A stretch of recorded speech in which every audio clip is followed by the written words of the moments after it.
Hello, everyone, and welcome to Big League Dream, the podcast, a show about baseball, dreams, and family. If you're a first-time listener or a long-time listener, this is Season 5, by the way, of Big League Dreaming, the podcast. I'm John Gonzalez, the dad, and the podcast format is a dad and his three sons talking about the game they love. As per usual, we have two of the three sons on today's podcast, but it might be two of a different sons, or it might be two of the usual sons that we have on the show. Let's start with Zane Gonzalez, son number 3. He's based in South Bend, Indiana. He's our resident Red Sox fan. He also coaches at IUSB there in South Bend. Zane, how you doing? Doing well. It's finals week, so the guys are getting ready to go home. But crazy enough, we've got our first full team practice in 3 weeks. So they don't get a very long break, but they get something, and we're going to be right back to it and starting up baseball. And I think we have our first game in like 50 days or something like that. That is crazy thinking baseball, of actually playing baseball in this cold weather. You were telling me off the air that you guys avoided the big snowstorms that came through the Great Lakes Stakes. Great Lake. Yeah, we didn't get a whole lot. Thankfully, like it's lake effect. You never know. Sometimes you get it, sometimes you don't. So we got lucky this time around, and hopefully it all starts melting soon. Well, we missed you on the last couple of podcasts where we talked a lot about the winter meetings, and they were interesting to say the least. Some big names still out there on the free agent market. Let me shut off my email here so we don't hear the beeping all the time. Who's getting email this time of the night, right? Let's go to son number 2. He's based in Grand Rapids, Michigan. He is our resident New York Mets fan, and let's say hello to Ty Gonzalez. Ty, how you doing? I'm doing awesome. I'm excited to chat baseball. It's always good when we get a guest on the podcast. I feel like the last couple episodes, we haven't had a guest, so I'm really excited. I feel like that's when we get our best conversations, especially when it's someone we haven't talked to yet. So I'm really excited for tonight. Yeah, and someone we don't know a lot about either, which is always a lot of fun. And that's the premise of this show, folks. It started 5 years ago where we did have guests and we were talking about, how people get into baseball, their love for the game. Not everyone can make it to the major leagues. Not everyone can make it to triple double or single A. Not everyone can play college baseball. Heck, I mean, some people can't even make it to the high school team. But here on the podcast, we cover all levels of baseball. Recently, since it's the off season, we've been talking about the major leagues and what these major league teams look like. Again, we all have different affiliates. I'm the Tigers. Zach, who's down with us today, based in Charlotte, he is our Mariners fan. So we talk a lot about Tigers, Mariners, Mets, and Red Sox. But this next guest is going to be a lot of fun because we get to talk about the Atlanta Braves. Let's welcome to the show Gavin Booker. Gavin, how you doing? Guys, what's going on? It's good to be here. This is one of my favorite parts of my job and my platform is getting to talk with baseball enjoyers like yourself. I love the season. I love March through the end of September. But when the off season gets here, it's like I'm itching to talk to somebody about baseball because it seems like everybody sort of moves on from it. And they'll kind of get back into it around February when pitchers and catchers report. But for me, like I'm still playing MLB The Show. Like I'm still playing the video games. Like I'm still keeping up with transactions and contracts and everything like that. So it sounds like we're on the same page there. It's good to be here, and it's great to talk some baseball here on a what is it, Tuesday night. I've been looking forward to this for some time. Awesome. Well, Gavin, we know that you are with the High A affiliate for the Braves there in Rome, Georgia. And Zane looked it up. You're north of Atlanta, right? Yeah, we're a little bit northwest of Atlanta. If you take a trip up 75, which is kind of the interstate that connects Atlanta to Chattanooga, we're kind of about halfway between Atlanta and Chattanooga. But we're only about 45 minutes away from Smyrna, which is where the Braves relocated after they got out of Turner Field. So we're pretty close, and the Braves like keeping their affiliates close, which is cool because I'm only about a 2-hour drive from Columbus, which is where the double A affiliate is now, and then about a 4 or 5 hour drive to Augusta, which is the single A affiliate. And then of course Gwinnett is just about an hour also. So the Braves like everybody within 250 miles. That's kind of their rule of thumb. So we're pretty much all in Georgia except for Augusta. Technically they're in South Carolina, but everybody's right here, really close to home. Well, Gavin, I think it's really interesting that the Braves want everyone so close. It actually makes sense. AAA Gwinnett is not far. How far did you say they are? Depending on traffic, which is always the big variable, right? Around here, I think Atlanta's probably one of the worst traffic cities in America. I think it's probably up there with LA, but from us, it's about an hour and a half to 2 hours. From the home base in Smyrna, where the Braves are now, it's only about 30 to 45 minutes. So it's pretty close. They're the closest affiliate by far to the Braves, and then we're a close second. We're about an hour. So how long have you been Rome, been a triple or a high A affiliate? Did it happen when the whole reorganization took place? Yeah, so we were founded in 2003. So I think this will be year 23 coming up as an affiliate, which is a long time for a single city, especially a small town, to be an affiliate of a team like the Atlanta Braves. But yeah, I think we started off as just a single A team, and then we kind of got brought up to high A, but we've always been a Braves affiliate. Unlike a lot of the other teams in the system, like Gwinnett came about when Richmond was moved. Mississippi came about when the Greenville Braves were when that ended around the same time frame. But we moved from Macon. That's kind of where we got our start. Macon Braves moved from there to Rome, and we were the Rome Braves up until 21, or pardon me, 23, and then we made the switch and rebranded to the Emperors. Well, we'll talk about your rebrand and we'll talk about the Emperors here and your mascot, which is a penguin. Does the penguin have a name? Yes, it's Julius. Julius, well, of course, it makes sense. Well, we'll talk about the marketing, the rebranding, and Julius the penguin a little later in the show. But before Zane or Ty ask questions, it happens all the time, Gavin. I mess up their names. We need to know a little bit about you and your history. Like, so you said you're from Virginia originally. I think you said that to us off the air. So tell us Yeah. your big league dreams. I mean, were you like these guys where we all wanted to play in the major leagues when we were 6, 7, 8, 9, 10-year olds, and at some point realized we had to make another choice? Yeah, I sorta. I grew up in a little town called Ashland, just outside of Ashland in Hanover County, which if you're looking at a map is pretty much central Virginia. So we were only about miles north of Richmond. And so I grew up playing the game. You know, I started in machine pitch. I was lucky enough to play into my 20s. I played at a Division III Berry College, which is actually in Rome. And so I played this game for, 18 to 20 years, which was fantastic. But yeah, I did the whole travel ball, showcase ball, high school, obviously. And then I played for 3 years at Division III Barry, and that's Berry. We sometimes get confused with Barry in Florida. But yeah, I was very fortunate to play this game for a long, long time, and I grew up going to Richmond Braves games. And that's kind of how I started. That's where my minor league journey kind of began. And then when Richmond moved to Gwinnett, we got the Richmond Flying Squirrels, which was awesome because I know that they have one of the best brands, if not the best brand going right now in AA ball. And so, I was only about a 20-minute drive to the Diamond, and that's where I got the love for that. But then I really got my love for broadcasting, listening to Bob Carpenter and FP Santangelo on the Mid Atlantic Sports Network calling Nationals games. My grandmother was a huge Nationals fan because we were all University of Virginia fans, and so Ryan Zimmerman, Mr. National, who graduated from UVA and went to play for the Nationals. She loved watching him. She could not get enough of him.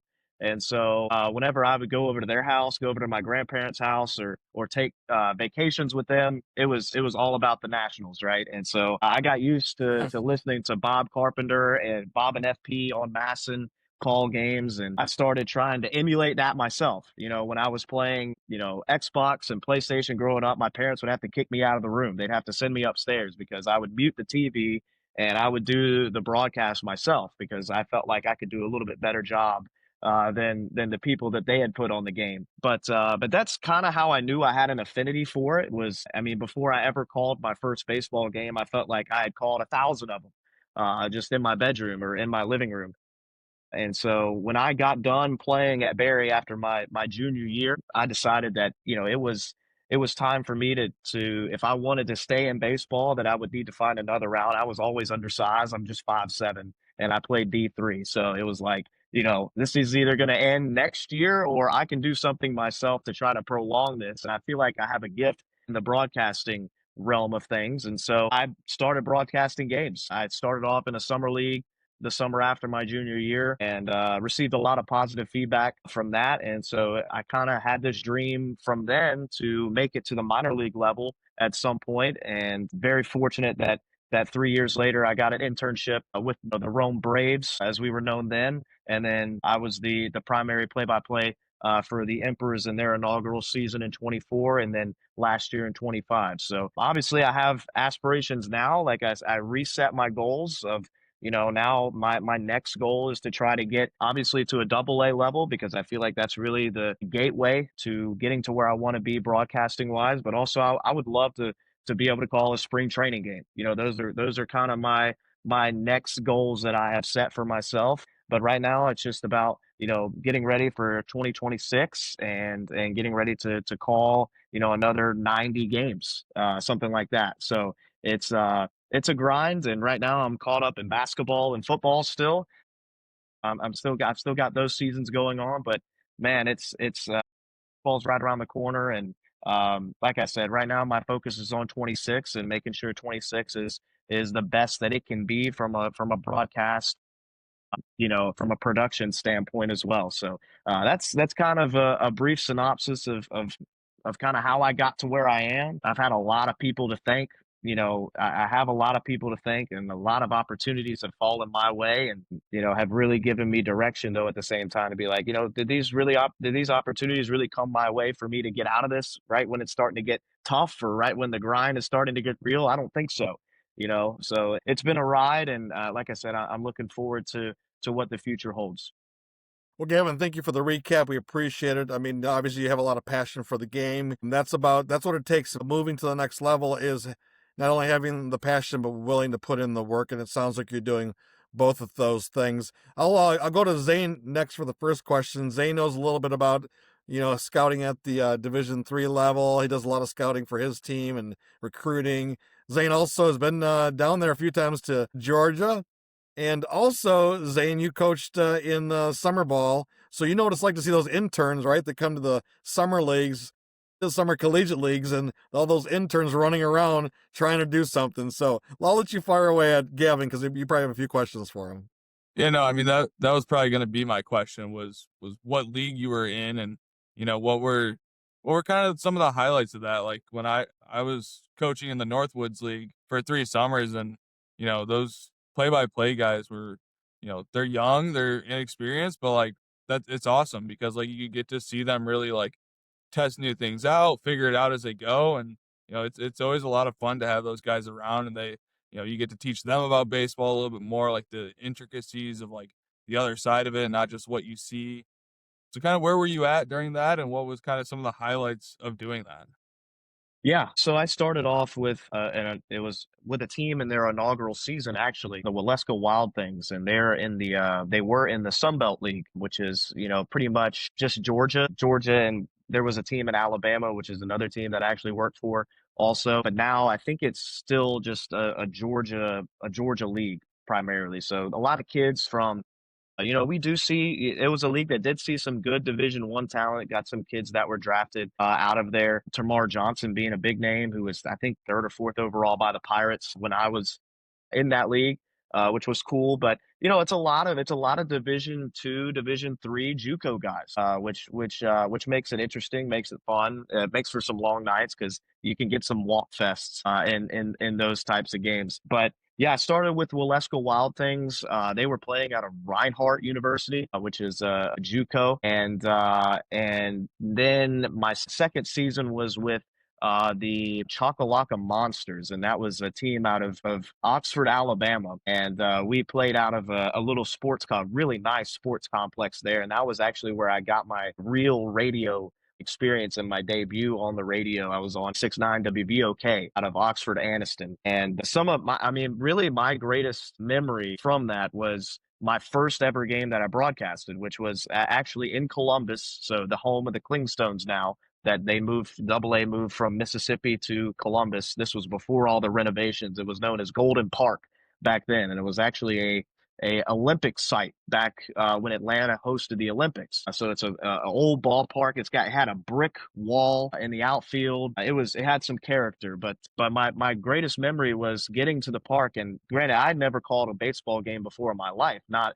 professionally at least. And so I was just kind of handed this equipment. I was an intern, and I was just handed literally a box of equipment of cords, of wires, a mixer, and a headset. And I get to my booth, and I'm like, I have no idea what's going on with this stuff, and I can't get the intern manager on the phone. And so I end up just basically sitting there watching like the first 4 innings of the first game of the year, and I have no idea what I'm doing. And so, but fortunately, a guy who had come before me at Barry was 2 booths down broadcasting the game for the home team. And so I walked down there, I knocked on the door, he was doing color, so I was like, "Hey, man, can you come down here and, like, help me, like, real fast? Like, can you just get me started here?" And so he came down, got me set up, got me plugged into the computer, and so my first ever broadcast, started, like, in the 5th inning. And I had to, it was just a rush, man, because I was like, do I recap what has happened? Do I focus on what is happening? Because there's no camera, right? I was supposed to be doing like a radio type of broadcast. But I use that story a lot to tell, kids these days who come to me, who are in my emails, who are in my inboxes, and saying, how do I get started? Well, I got started in the 5th inning of the first game that I ever called. And so you gotta, it's going to be tough, and you got to just roll with the punches when you start. And if it wasn't for Bryce Kuhn that day getting me going, I don't know. I probably just would have walked up out of there and probably just left all the equipment there and been like, this isn't for me. But it was that was my first ever day in broadcasting, and that's probably one of my fondest memories of my time in the Sun Belt League. Because you're right, man. You roll up to some of these places, and it is just a dirt patch, and people have stopped taking care of the field. Some of these colleges, some of these places that you're playing, it's like everyone took the summer off, and you're showing up, you're driving all across the state, getting back home at 2 or 3 a.m. and for what? For 5 people to listen, and for 2 of those to be my mom and dad, you know. And I tell them all the time. I tell young broadcasters who are looking to get into this, like, you got to go and do games where no one listens first. Go and do that, because if you don't, then you won't know the stage that you have if you are lucky enough to get to even low A or high A, which is where I am now. You take those opportunities a lot more serious when you get there. So but yeah, that was the Sun Belt League. It was fun. I still think it was one of my favorite summers ever.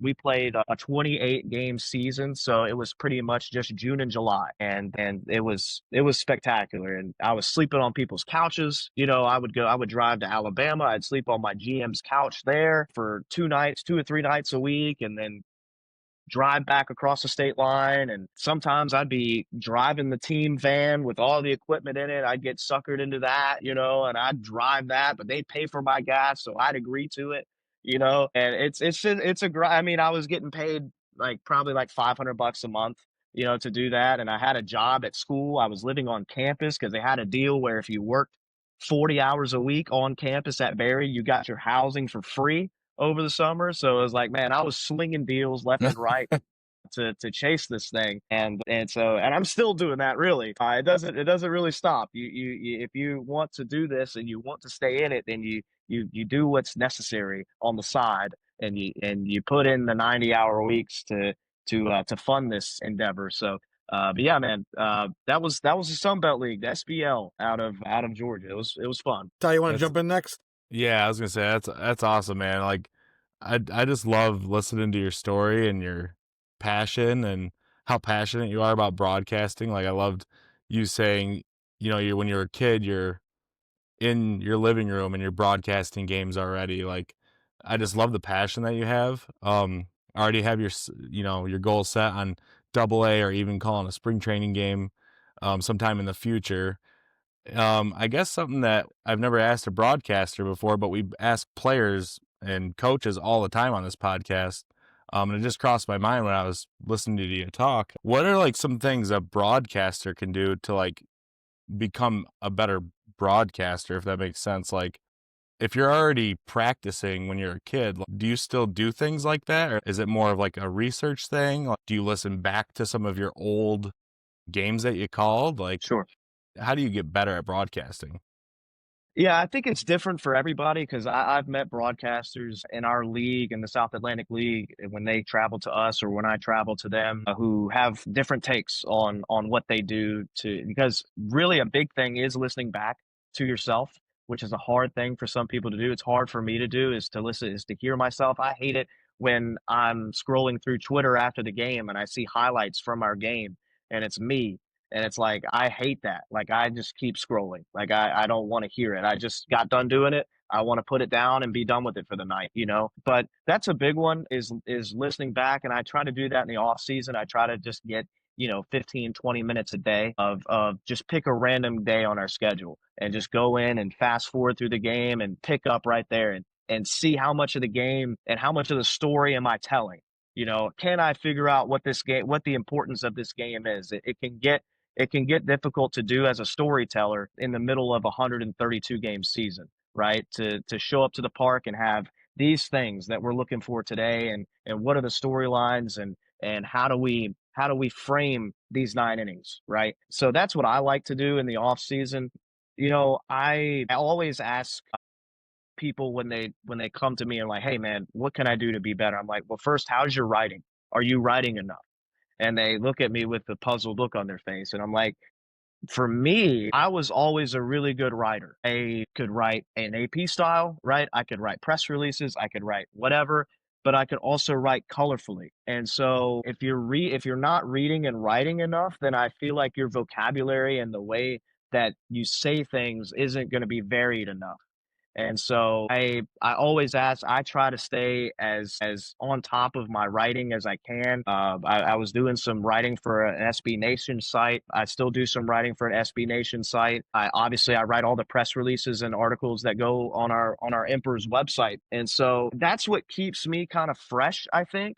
Otherwise, you could get pretty stagnant, because every ground ball to short looks the same after a while. How can you describe a ground ball to short differently? Can you describe it to me in 100 different ways? It's like that's really what it comes down to. And so that's what I always ask people is, are you writing enough? And if they're not writing at all, I encourage them to start writing, because writing is everything. You can write in many different voices, the same amount of voices as you can speak in. And so I encourage people to write. And because if you write it enough, it gets in your brain and then it'll come out of your mouth, right? And so that's really what I like to do as practice, and I keep a thesaurus on me. I've even got a baseball thesaurus, which Jesse Goldberg Strassler put together. He's with the Lansing Lugnuts, and that's a great resource for broadcasters as well. So read and write as much as possible. I read a lot of baseball stuff. Right, I'm working on Clayton Kershaw's book right now, The Last of His Kind. It's a great read, but that's really my advice of how you get better, because there's really no blueprint for it. Right, I can't sit here and teach somebody how to broadcast. I can't. It's really I hate to say it, but it really is a talent based thing. You either have it or you don't. But I can offer you advice on how you get to have it, and that is by diving into the game and reading and writing. And I was fortunate enough, I played the game for a long time, so I've been around some great coaches who taught me a lot about it, and so that's where I get my knowledge from. But being a broadcaster is, you got to be a storyteller, and the only way I know how to be a better storyteller is, number one, to be around it, and number two, to read stories. And so that's kind of my 2 cents on that. Folks, That's again, awesome advice. Folks, again, if you're just tuning in, you are listening to Big League Dreaming, the podcast, a show about baseball, dreams, and family. We're talking to Gavin Booker. He is the broadcaster, works in public relations for the Rome Emperors, the high A affiliate of the Atlanta Braves. Obviously, we're going to talk about that rebranding of going from the Rome Braves to the Emperors. And obviously, if Zach, the other son on the podcast, if he was here, he'd be talking about all your prospects. I'm sure that Zane and Ty also want to know about prospects, as do Yeah. I. Was there anyone that really stood out this season or last season, someone you're really excited about that's coming up in the Brave system that we have to pay attention to as baseball fans? Yeah, I think the big one is J.R. Ritchie. I think he's a guy that is probably going to get a shot this year. I think he'll break the 26 man at some point this year. I don't think he'll necessarily break camp with Atlanta this year, but I think he'll start in Gwinnett and he'll kind of be on call. Right, I think he's that guy. He started the year with us in High A this past year. You know, he was just. I mean, there are guys that come through. This will be my 4th season doing this at the minor league level, and there are guys that come through that you just kind of immediately know. You know, it's does he pass the eye test? Yes. He's almost like AJ Smith-Shawver when he came through. He was just bigger than everyone else. You know, he was just more athletic than everyone else. He had a fastball that just beat everybody. That's J.R. Ritchie. And he threw a Maddox for us, you know, 9 innings, under 100 pitches, which I believe, I have to double check, but I believe that was the only 9-inning complete game in High A this past year. I saw a lot of 7 and 8s, right? Because you play double headers, and doubleheader games are 7 innings. So you see a lot of those. But for him to go out and throw a 9-inning complete game shutout and under 100 pitches, I mean, that's just, you don't see that a whole lot. You don't see, you know, pitching coordinators give a whole lot of leash like that to go back out there after you're at, you know, 85 pitches, especially a prospect, a high prospect. So they trust him a lot. But I love J.R. Ritchie. He's a phenomenal guy. Always willing to do whatever. I actually had him on my podcast a few weeks ago. Great guest for me. So he's kind of that guy that I think we'll see in a Braves uniform this year. And he's probably just, you know, I hate to say it, but I use the phrase a lot. He's one injury away. He's one IL stint away from being in that rotation. So yeah, I think he's going to be a big piece of what Atlanta's going to do in the future. Position player wise, it's kind of muddy right now because we just now saw the Braves, you know, show interest in position players early in the draft, right? Like for a while there, the Braves caught a lot of flack for drafting pitchers and only pitchers, right? The first 2 or 3 rounds of each of the last like 5 drafts, it was just pitcher heavy, pitcher after pitcher. Hurston Waldrop, Smith-Shawver, Cam Caminiti, you know, you name it, and they were taking a pitcher, you know, in the early rounds. But a guy that I think it was a second or third rounder, because it was 3 shortstops at the top of the draft this past year for the Braves. Lodis out of Florida State was the second round. He was kind of the big name, right? He was the ACC Player of the Year, and so he saw some action with us. He's going to be an asset. But the guy I really want to highlight is Cody Miller. He's out of East Tennessee, and he at the end of the year. Oops, sorry.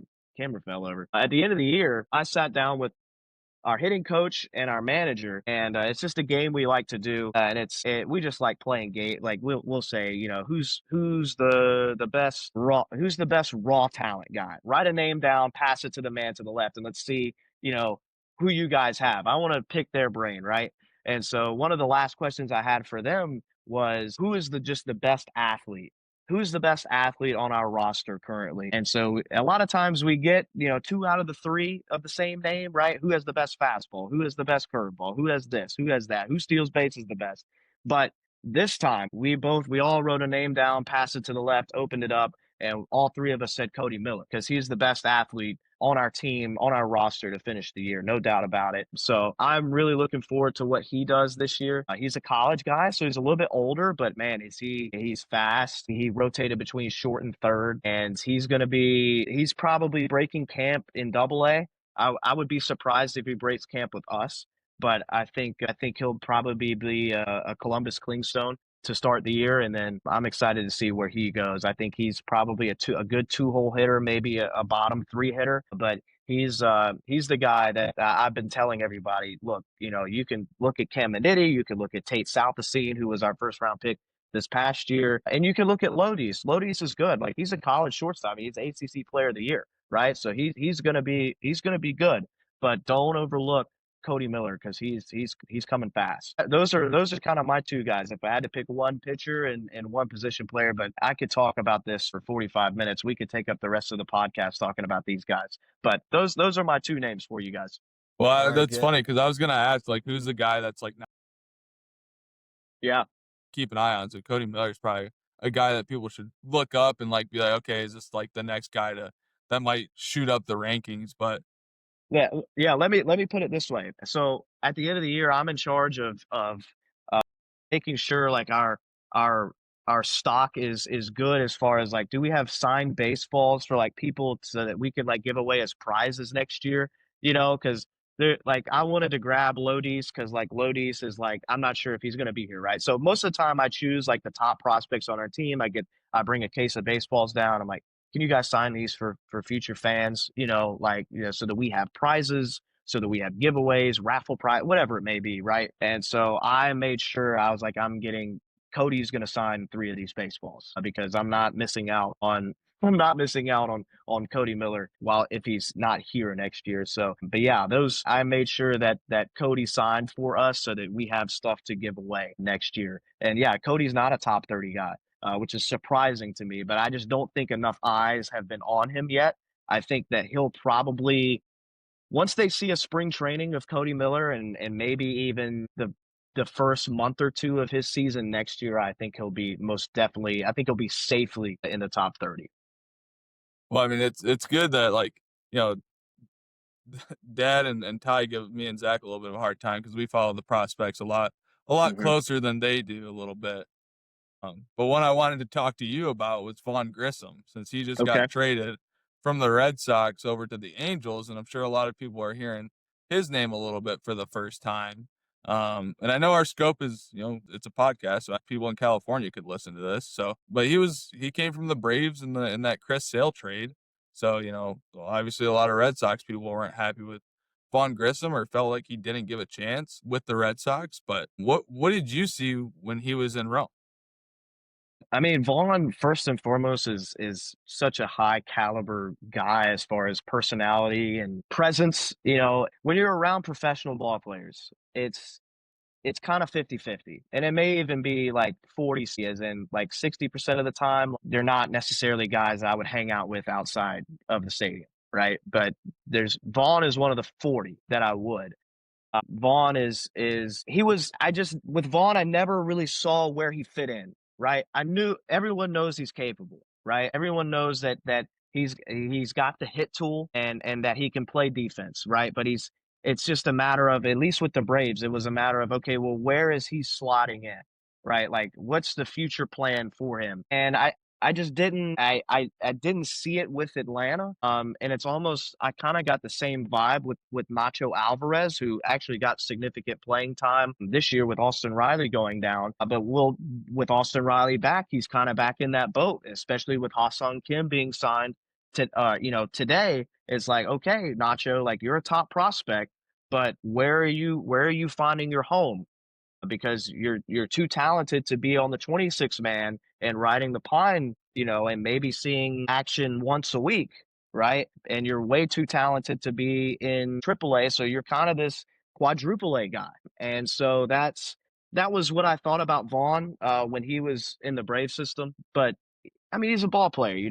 There's a reason why he's getting traded around. That's because somebody has some interest in him, right? People have interest in him. He's not washed. I hate seeing those takes that Vaughn is washed. No, he's not washed. He was hurt for a lot of the year last season and sort of just kind of he just got lost in Worcester, right? So he's out of that.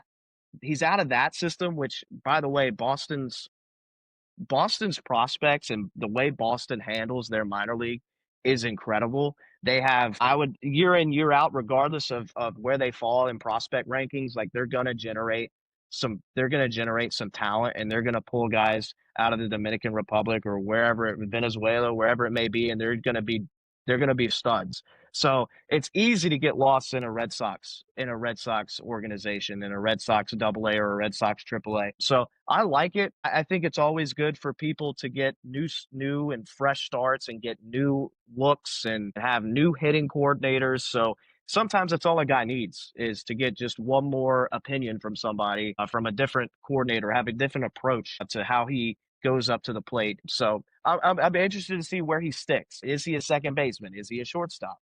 I don't know. Is he a third baseman? I don't know. Is he a first baseman? I don't know. I've never known what Vaughn is. I know that he can hit and I know he's got the hit tool, but it's just what is he? And once he finds that, I think he'll be a lot better off. But shout out Vaughn. I miss Vaughn. I know he's really tight with still some of our front office employees. Texts a buddy of mine, my old roommate, all the time, and he's a class act, and so I wish nothing but the best for Vaughn moving forward.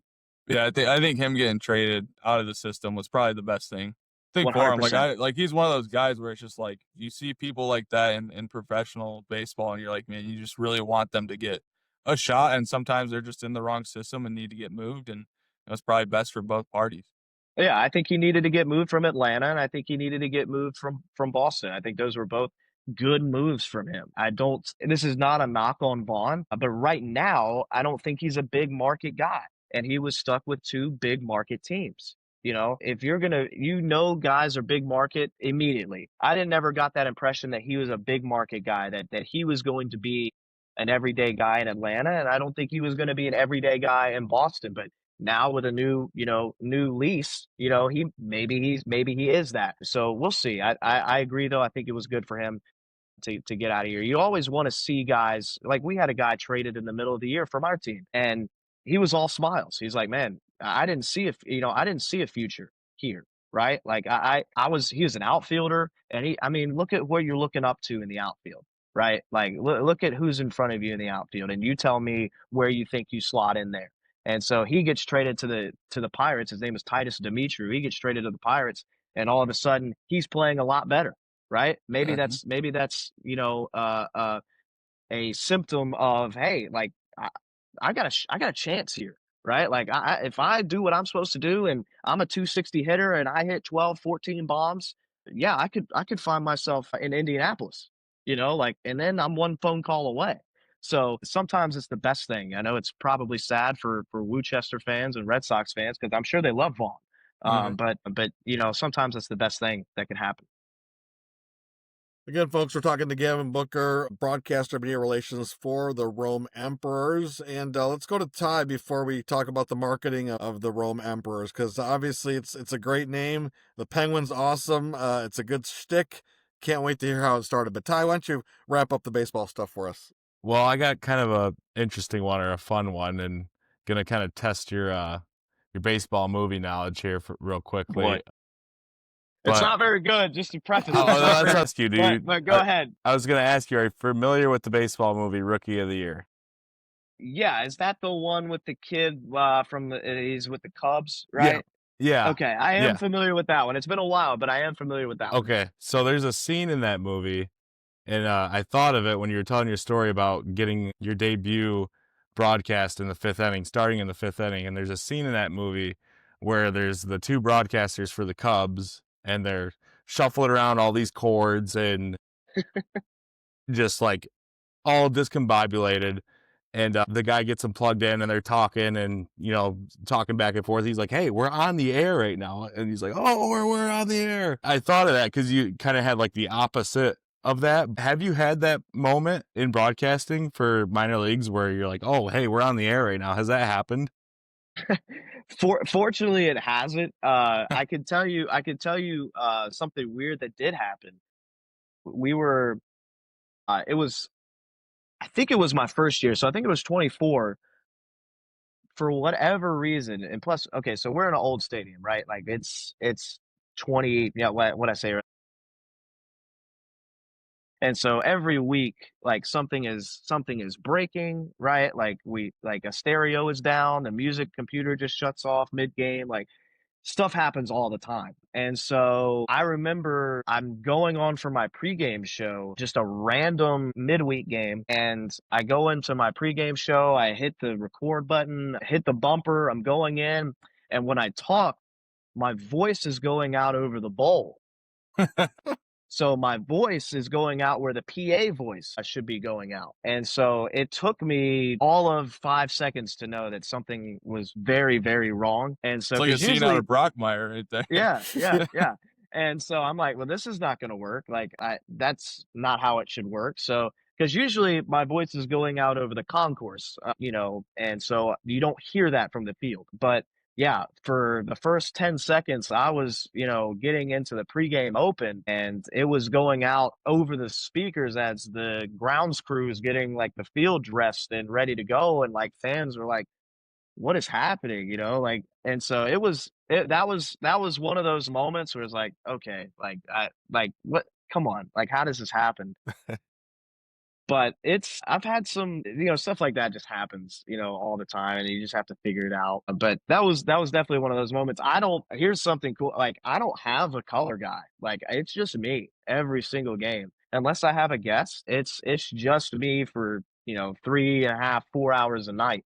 So usually I can't sit here like point the finger at the guy next to me who's maybe, because I'm the producer, I'm the play-by-play, I'm the color, I'm the pregame, postgame analyst, like I'm everything. So it's on me. Like, I have to own everything that comes out of that booth. So I can't point the finger at anybody, which is, I guess good because I take ownership and responsibility of it. But yeah, that, stuff like that happens. But in other areas of the ballpark, fortunately, I've really only had like a few hiccups like that, where it's just been like, all right, shut it down, let's figure this out. And sometimes we have the press box lose power, in the middle of the game. Somebody hits a light pole like on the other side of the street, there's a car wreck or something like that, hits a light pole and the press box loses power. And then you've got no music, you've got no PA, you've got no broadcast, you've got nothing. So it's like it's just natural sounds of baseball for a few innings until that comes back up, which is kind of cool. Also, it actually gave us an idea for a nothing night one night where we had nothing. It was just natural sounds of baseball, and we did what the PDL minimum requirement was, which was announce the players to the plate. And of course, I had to do a broadcast, but other than that, there was no other sounds in the park, which was pretty cool. So sometimes you get like a brainchild from stuff like that happening. It's minor league baseball. You can get away with a lot. So that's just part of it, man. Well, Gavin, thank you for sharing that. Obviously, you were running out of time here, but give us a quick rundown. It makes a lot of sense that Rome Emperors sounds pretty easy. I mean, the name of the city is Rome, right? Yep. Why not riff off of that? Was there a big need for a contest at all, or was it pretty obvious to everyone there?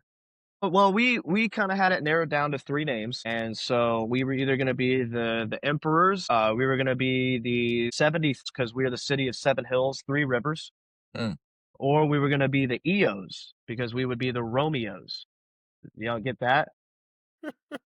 And so we knew, but we wanted a name that would travel, right? Because we know that we're in Rome for obviously this coming up year and potentially the next year, but we don't know after that, right? Like that's just minor league baseball. Our lease may come to an end and we have to pick up and move somewhere else.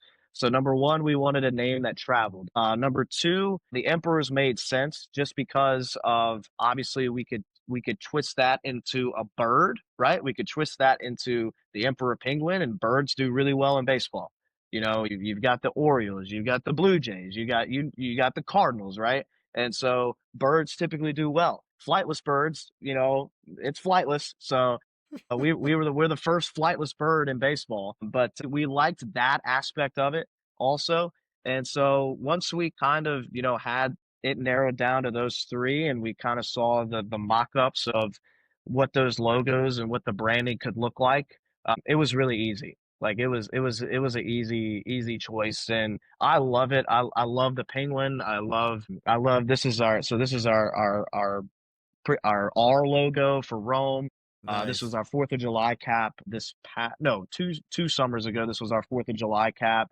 So I just think it worked. It worked out really well, and nationally, it got a lot of recognition. And I still think that we're one of the better rebrands, over the last 2 or 3 seasons.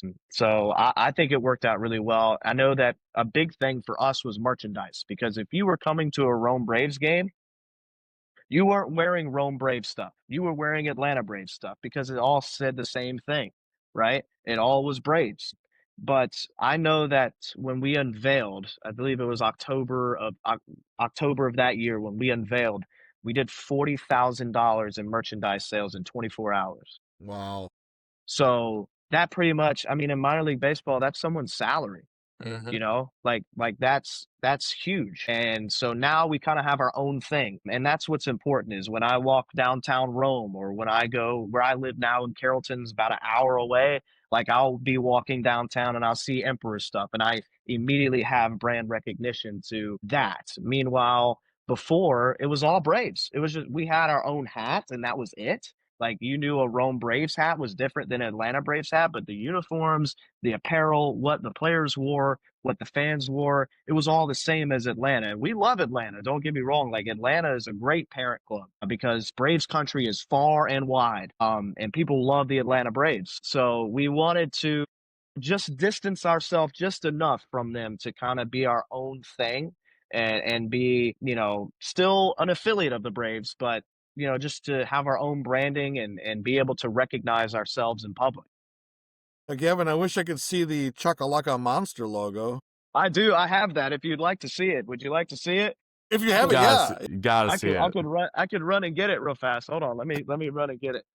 I've got a jersey of it too. If you'd like to see that. Oh my God. Was I right about the team? Is it Chakalaka? Chakalaka, yeah.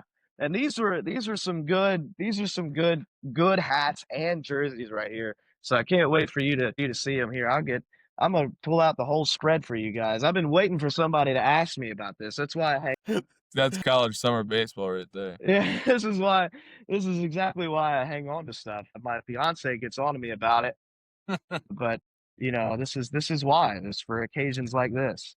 For that one podcast back in 2025. Exactly. Look, I'm gonna give you guys the full. You guys aren't ready for this. We're ready. Chakalaka Monsters. All right. Here we go. All right. So here is our cap. Yeah. So, and this is the game hat too, by the way. So these are nice. These are like perforated. Got the SBL on the back here. But Nice. yeah, those were kind of our game. This is a gamer. So this black and yellow. I was expecting black and yellow. orange. This was our. Let me step back a little bit. That looks like a longhorn. Yeah, It is. Yep. like a longhorn skull. Yep. So I made sure to get the year. I always like to get the year of the team where I was there. So this was 22, Nice. jersey number 22, SBL patch on the sleeve, American flag on the back. Yeah. So That's awesome. But this was my I like this jersey a lot better. So this was our white. Yeah. Monsters. There we go. The monsters across the front. Look, still got the tag on it. Look at that. And so yeah, this was by far I love the whites. I'm a big white, white on white guy as far as uniforms go. So those were some good memories right there. And Yeah. thank you guys for asking. Can't get rid of those. No, that's great. I have a vision in my head of, I'm gonna have a desk one day and I'm gonna have the jerseys of the teams, right, that I've called for and have those framed up. So that's why I keep stuff like that. So well, tell your fiance that the guys on the podcast loved the Chakalaka Monsters and the fact that you had it. Can't throw anything away. No, throwing nothing. I think I have a team. Hold on. I've got a team bat here somewhere from that season. I gotta find it. Oh, it's right here. Hold on. Oh, I love it. I think he's gonna bring something out from T-ball. For the people, listening, he just ran across the room. Look at this. Whoa. Thing That's stamped on the bat.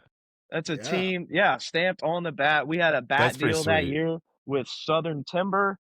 And so I just made sure I went home with one of those at the end of the year. But, I hold on to this stuff for a reason, guys. That's pretty cool. You don't gotta explain it to us. Well, is there anyone listening to the podcast that's either in double A baseball or professional baseball, and you want a guy that's passionate, Gavin Booker's your guy right there, folks. That's the guy you want on your team doing whatever. He'll do it all. I'll do it all. And you end up doing it all. If you work in minor league baseball, we make fun of it all the time, but it's other duties as assigned. That's on every job application, so you do it all. You pull tarp, you squeegee the field, you do everything. And Zane in D3 knows it, because you do the same thing in D3. Basically, that's what minor league baseball is. It's just D3 professional baseball. Amen. Amen to that. So, all right. Well, we have some friends over the West Michigan Whitecaps. So your y'all draw will sound good up in Michigan. So we'll let them know. Keep me in mind, yeah. Although that's only high A, so you want double A. You have to go to Erie then for the Tigers. So Sure, there why you not? go. I'll go anywhere. It doesn't matter to me. All right. Well, thank you for being on the show. We appreciate it. Guys, any other questions for Gavin before we go? Nope, it's been a lot of fun. Appreciate you coming on. Yeah, it's been fun, guys. It's been real. Thank you guys for having me. This was great. And anytime if y'all wind up in the southeast sometime, shoot me a text, shoot me a DM, whatever. I'll get you. Like I said, I don't have a color guy, so we'll get you up on the broadcast. How about that? I have done a few games in my life for sure. All right, Ty, you want to tell people where they can get more information about Big League Dreaming the podcast? Oh, but before you do that though, Ty, Gavin, you said you have a podcast. You want to give us your Twitter account also and your podcast? Well, it just got started probably about a month ago, but it's the 755 pod. I'll have to look. I believe it's the 755 pod on Twitter. I'll have to look that up. I'm not certain about that. But it is the 755 pod. We're 3 episodes in right now. We've gotten J.R. Ritchie on. We've gotten Jack Johnson, the broadcaster for the Columbus Clingstones, on. Hopefully going to have Owen Murphy, maybe even Terry Pendleton in the near future. So but yeah, that'd be great if you guys could give me a follow on that. It's in the early stages, it's in the young stages, so bear with me as I get my equipment and everything right, just as I did in Columbus that day a few years ago. That's it, but that's life. Sometimes you just got to start, whether you're ready for it or not. You just got to start. So, anyways, give us a follow. 755 pod. And also, folks, it is Gavin, Gavin, Booker, PXP on X. All right, Ty, well, tell people how to get Big League Dreaming if they want to follow the show. Yeah, you can listen to Big League Dreaming the podcast on Spotify, Apple Podcast, wherever you get your podcast. Of course, here on YouTube, Big League Dreaming the podcast every Saturday at 9 a.m. Eastern Standard Time. We will see you all next week. Peace and love, everyone. See ya.